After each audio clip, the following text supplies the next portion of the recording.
কিচ্ছু নাই, কিচ্ছু নাই।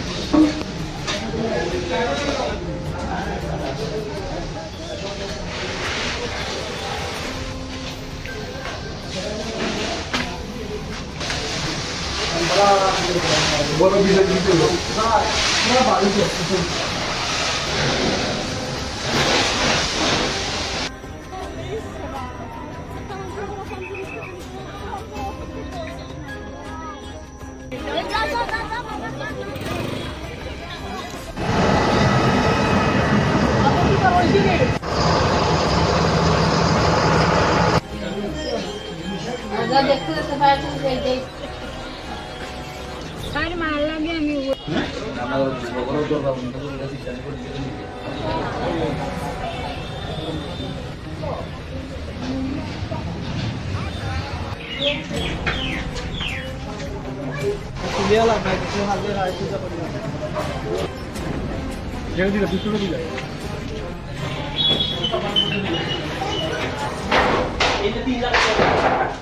আচ্ছা ঠিক আছে।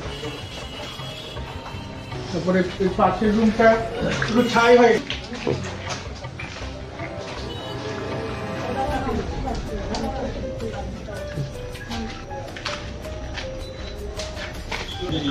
রান্না করলে বলার কি আছে, এখানে যা পতিত হয়েছে আপনারা তো দেখতেছেন। এখানে যারা প্রশাসন আইছে, ফায়ার সার্ভিস আইছে, পুলিশ স্টেশনের যারা আইছেন কর্মকর্তা, তারা দেখছে এটা অনেক ক্ষতিটা অ্যাকচুয়ালি কল্পনার বাইরে। মানে কিচ্ছু বলতে কিচ্ছু নেই, সব কিছু জোরে বলে ছাই হয়ে গেছে। এটা তো আপনি নিজেই দেখতে পাচ্ছেন, একদম উপর থেকে একদম নিচ অবধি ঘরের কোনো অংশ কিছু বাকি থাকে না, কোনো কিছু বাকি যা ছিল কিচ্ছু নেই, বার করার মতো সময় পাইনি আমরা। আচ্ছা, যার বাড়িতে আগুনটা লেগেছে ওনার নাম কি? ওনার হলেন অনিল চন্দ্র আচার্যি। কোন এলাকার বাসিন্দা উনি? উনি আশ্রমপল্লী আম্বেদকর নগর 1 নম্বর ওয়ার্ডে। আচ্ছা, আর কয়টা নাগাদ আগুনটা লেগেছে? অনুমানিক 10টা নাগাদ। আচ্ছা, কিভাবে লেগেছে আপনারা প্রাথমিক অনুমান করতে পারছেন? এখনও সেভাবে অনুমান করা যাচ্ছে না, গ্যাস বা ইলেকট্রিক দুটোর মধ্যে একটা হতে পারে। আচ্ছা, ক্ষয়ক্ষতির পরিমাণ অনুমানিক 2 কোটি উপরে আছে। আচ্ছা, দমকল কর্মীরা সঙ্গে আপনারা সঙ্গে সঙ্গে যোগাযোগ করেছেন? হ্যাঁ হ্যাঁ। তো কয়টি ইঞ্জিন এসেছে ঘটনাস্থলে?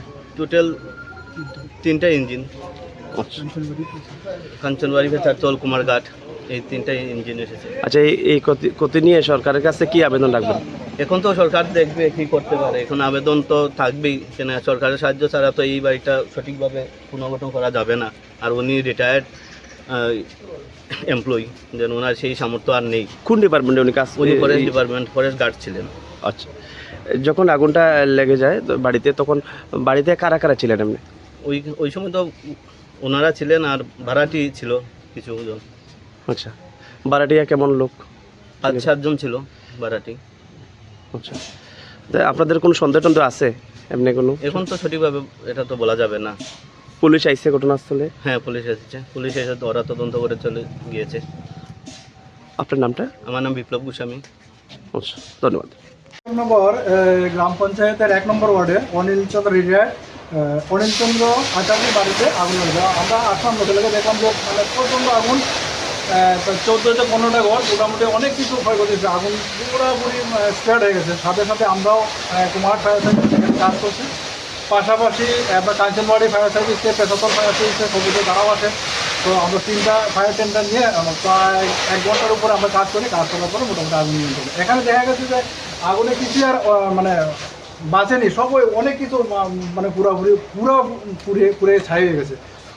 আচ্ছা, ক্ষয়ক্ষতির পরিমাণ? ক্ষয়ক্ষতি এখনো আমরা ঠিক বলতে পারবো না, তো অ্যাসেসমেন্ট করার পরে প্রায় 50 লক্ষের উপরে তার বেশিও হতে পারে। যেটা কয়টা নাগাদ আগুনটি? প্রায় 10টার দিকে, সকাল 10টার দিকে আগুন লেগেছে, এরকম আমাদের কাছে খবর আছে। 3টি দমকলের ইঞ্জিন এসে আগুনটি নিয়ন্ত্রণে আনে? কুমারঘাট ফায়ার সার্ভিস আর পেশাতল ফায়ার সার্ভিস। কোনো কীভাবে লেগেছে এটা সঠিক এখনও জানা যায়, তো আমরা অ্যাসেসমেন্ট করতে চাই ইলেকট্রিক শর্টের হয়, গ্যাস সিলিন্ডার আগুন থেকে হয়তো লাগতে পারে, আমরা এটা দেখছি কীভাবে। আচ্ছা, বাড়িতে এমনি কারা কারা ছিলেন? বাড়িতে ওনার আচার্যতে উনি ছিলেন, ওনার স্ত্রী আর ওনার মেয়ে একজন ছিলেন। যতটুকু আমরা খবর পেয়েছি, যার সাথে আমরা কথা বলতে চাই, এই মুহূর্তে সবটা খবর পাওয়া যাচ্ছে না, আমরা বাকি রিপোর্টও আমরা কালেকশন করছি। আচ্ছা, কোনো কিছু উদ্ধার করা গেছে?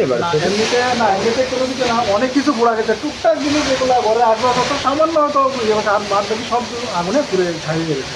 আপনারা তদন্ত ক্রমে এখন অব্দি মানে ফাইনাল কিছু জানা না না গেছে এখন যে পর্যন্ত কিভাবে আগুনটা লেগেছে? বাড়ির লোকের সাথে আমরা এখন কথা বলতে পারছি না, তাই না? একটু মানে একটু যেহেতু আগুন লেগেছে, তাই না, একটু ব্যস্ততার মধ্যে আছে। আমরা এগুলো দেখছি এবং আমরা ওদের সাথে এমনি বাড়ির যিনি গার্জেন উনি কি করতেন নাকি? তাই রিটায়ার্ড পারসন এখন একটু আছে। ধন্যবাদ।